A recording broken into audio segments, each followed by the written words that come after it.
from us. Nosferatu is a hit in Europe, but Bram Stoker's widow sues Murnau and wins. The film is ordered destroyed. A few copies of Nosferatu survive to make the movie a horror classic. Coming up, vampires embody our worst nightmares, but there's one undead creature on the loose that proves there's a fate worse than death.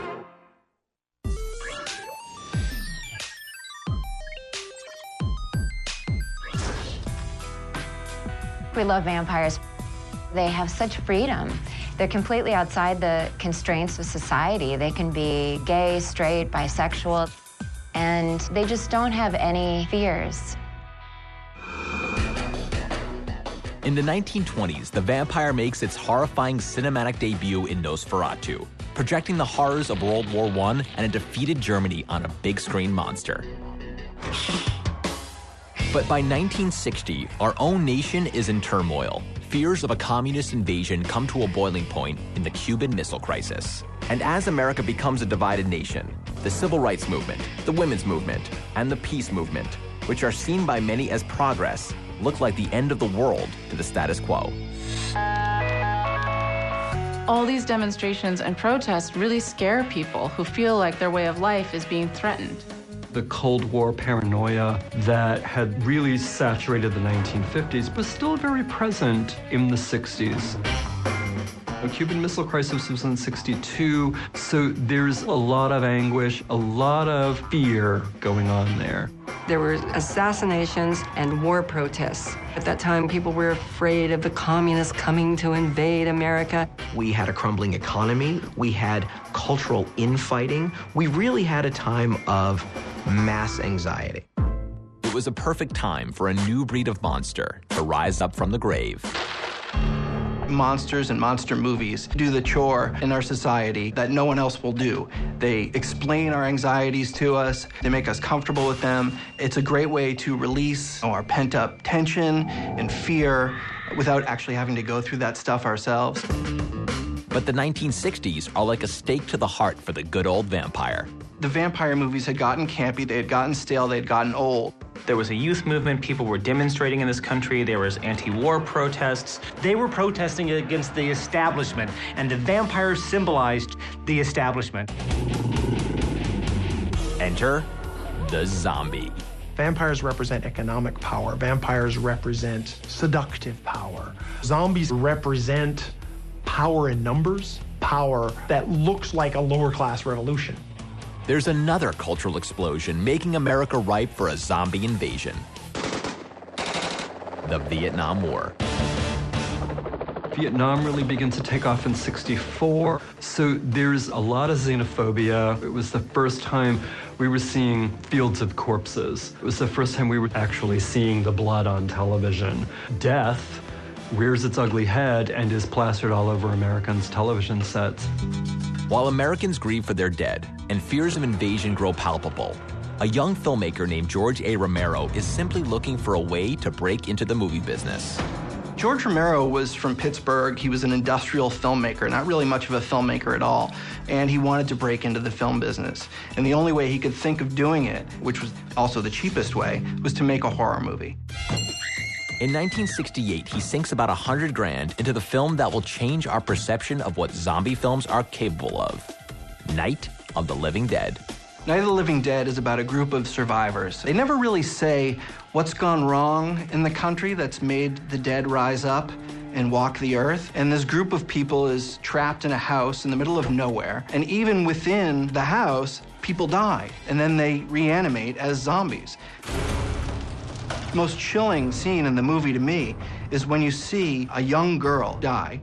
And that's not the scary part. The scary part is when she resurrects, becomes a zombie, and then takes a bite out of her parent.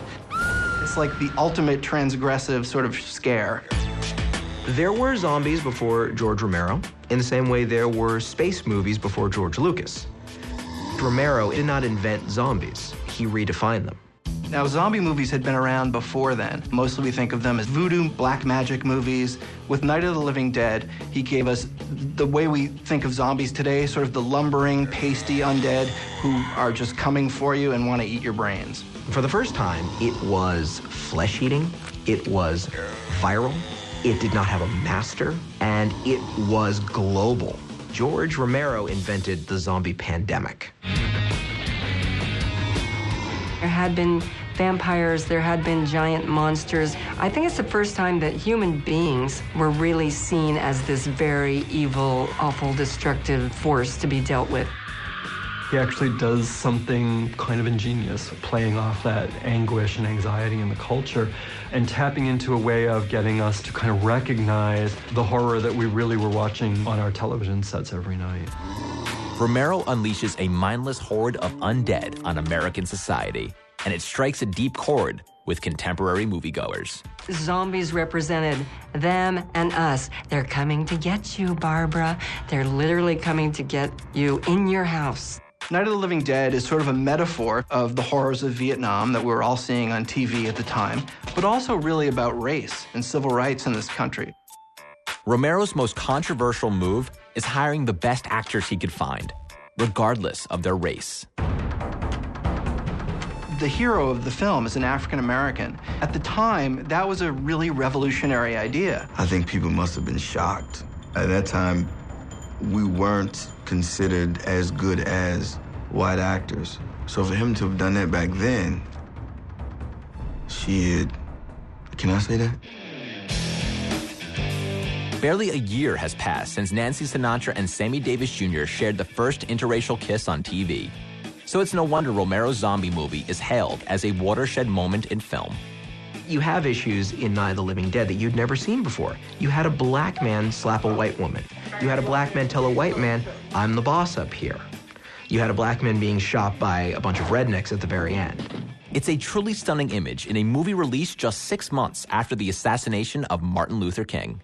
It's a really powerful film, and not just for the zombie stuff. It's a powerful film for all the political stuff as well. Night of the Living Dead becomes a cult classic and arguably the most influential horror film ever made. Flash forward to 1999, and the Library of Congress adds it to the National Film Registry. Most of the zombie film directors that have come after Romero do not deal with social commentary. They deal with heads being blown off and guts being eaten, and that's pretty much it. Quentin Tarantino said, George A. Romero, people wonder what the A stands for. It stands for a fucking genius. And Romero isn't done making zombie movies with a message, tackling everything from class conflict to capitalism. In 1978, as modern mega shopping malls are becoming commonplace in suburbia, he releases Dawn of the Dead. You have zombies literally wandering around a shopping mall. Mindlessly consuming things. That's the zombie mentality, which is a perfect analogy of American consumerism of the 1970s. Since Romero released The Zombie Pandemic, the brain-eating undead have been lurking just below the surface, waiting for the right time to rise up. I think that the zombie movies emerge when we're not really sure about the world. Zombies sort of calm our anxieties because we are not the people on screen who are getting eaten. Zombies went away in the 1990s, when times were really good. It was a time of peace and prosperity. People did not want to explore their apocalyptic sensibilities. But today, the boom time 90s seem like a lifetime ago. We have unpopular wars, political crises, a global financial meltdown. They're back, and they're back on steroids. And in troubled times, the zombies come back with a vengeance. They're terrorizing the Cineplex, shuffling down city streets, even invading the placid world of Jane Austen. But the ultimate post-millennial zombie attack is the breakout TV hit called The Walking Dead.